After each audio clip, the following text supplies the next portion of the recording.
Hello there, it's me, Sari here again, and today I'm here with another card for my special card fold mini album. I have made a star fold card that will actually open up like this. I have seen a couple of tutorials for this. First off, it was actually Tina. She worked at a place called Arkivet and she had made one of these beautiful cards. And then I saw Bella Mio making a tutorial for that, and today I'm going to attempt making a tutorial as well. And instead of gluing this one down in the book, I thought that it would be easier for me to just pull it out like this and close it while I'm having it in my hands, because otherwise I think that it would be too much of a strain and struggle for that paper, and I'm sure that it would just break. The stamps that I've used are actually from Kaisercraft yet again. Today is your day, and I'm thinking this could be a perfect happy birthday card for somebody, and then to actually make that one person, or telling that person to dance like no one's watching, and sing like no one's listening, and love like you'll never be hurt, play like there's no winners, and behave like mum's watching, and give like you have plenty, and smile. So there's quite a lot of sayings, and I'm sure you could stamp these separately if you wanted to make something smaller for some other kind of project. So that might be something that I'm actually going to take up on. So this is the way to do it. I'm going to show you how to make this one of your own, and perhaps even succeed in describing on how you can make them smaller if you want to. In this case, I'm just going to go for a 12 by 12 inch cardstock, and I'm going to start off by marking out the center for this paper, and 12 divided by 2 is 6. I'm going to drag it down a little bit because that is going to give me some sort of a guideline on where I'm at. But for your convenience, I'm going to draw a line with my pencil there. And now I have to just turn the paper like so, take out the inch markings on that ruler and put it at the bottom, making sure I have the point exactly there while I am moving the ruler. Let's see if I can give you a proper tutorial for once. Put it there and pull it up here. I still need to make sure that this one is there while this one is meeting up there. So it could be a little bit tricky, and making the best of your measurements is really all I can say about this. You really should do this, but pay attention to when you have moved it a little bit here, it might have moved a little bit there. Repeat the same thing on the other side. So you're going to make that 12-inch triangle. Put it at the corner, or in the corner, at the corner, I'm not sure. It's a bit difficult with the English prepositions, I'm telling you. And just put it up there, and there we have it. And I'm going to use my paper trimmer, and I'm going to cut off the paper just at the top of that triangle. It seems like I have missed out on something. I need to check it once more. Perhaps I should do it like this so I can actually see it better. So I'm going to put the 12-inch mark right there and butt it up there. Let's see. Yes, I actually did miss out on something, and that could mean the world of difference, you see. This one is really important to have the right measurements. And now I'm making sure that the tip of my blade is going to go over the top piece there. So this is a piece that I'm going to discard. I don't need it, but now I'm actually able, since I did make this pencil mark here, I'm able to cut it in the trimmer, placing the line along with the place where it's going to cut. So now I have that part there, and I'm going to continue making the other one as well, and this time I'm actually going to make sure that I'm using the right line there, since I did miss out on something from the get-go. So let's say you would like to make a smaller star. You could absolutely do that. You could go for a card that is, or a triangle from the get-go, from that is 9 and 9 inches exactly, perhaps. And then you could do, I'll be talking to you about that later, but you could make it smaller and even cuter, I'm sure. So now we are still here. We got a 12-inch triangle, and I'm going to look for the half of that 12, and that is 6. I'm also going to need to make markings at 4 and 8, because those will be these small flaps. So you might as well do them at the same time you're making the first mark there. So just go to the 12 and you're going to make 6, 4 and 8. And make sure that you have the 12 there. 6 is the half, 4 and 8. So 2 inches apart.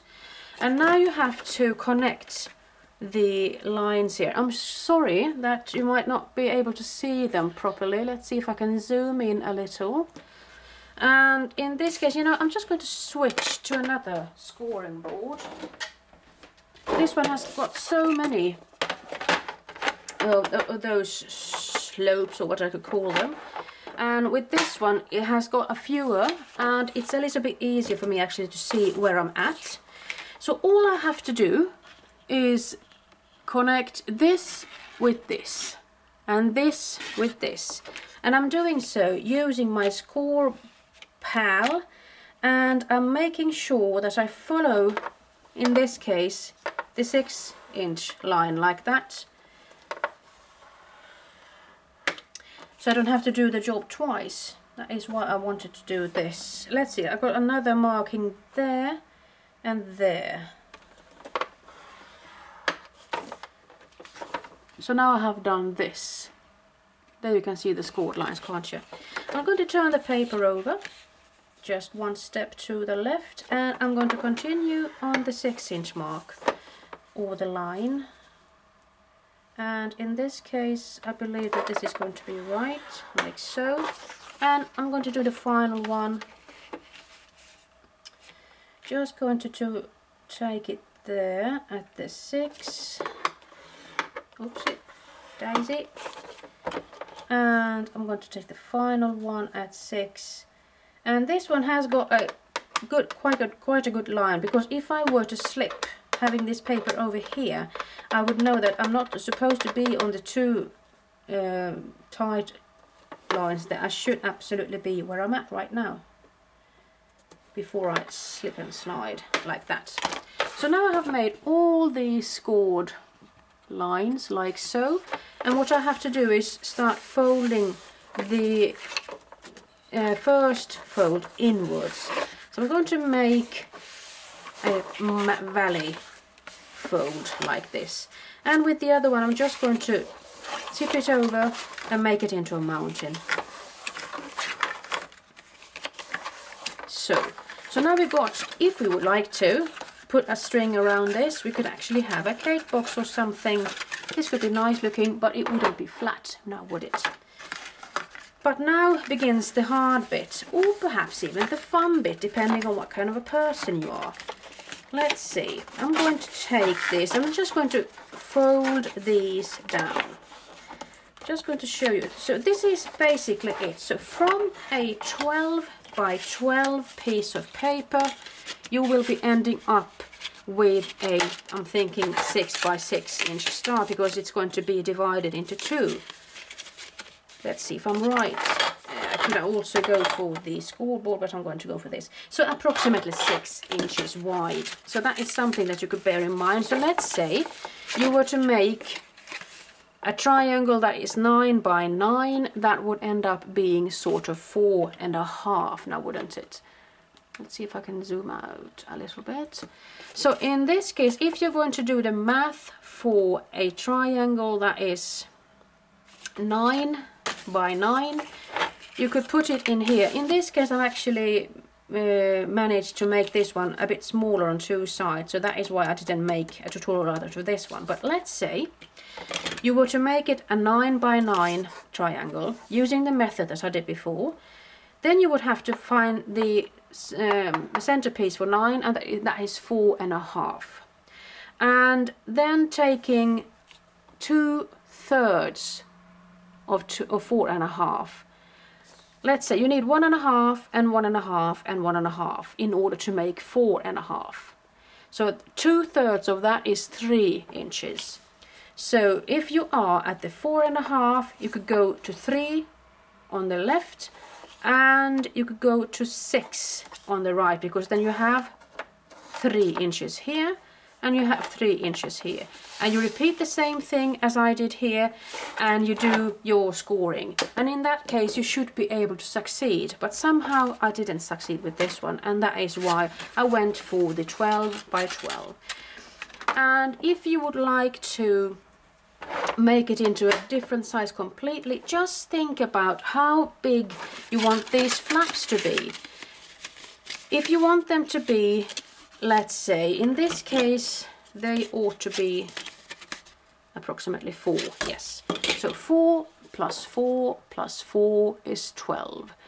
So anything that you can add up to something that is easy to work with, you could absolutely do it. So let's say you would want these to be 2 inches. So 2 plus 2 plus 2 is 6. So you would need to start off with a piece of paper that is 6 by 6 inches and then make that into a triangle. So just make it easy on yourself using measurements that are easy to work with. So that's all I have to say about that, really.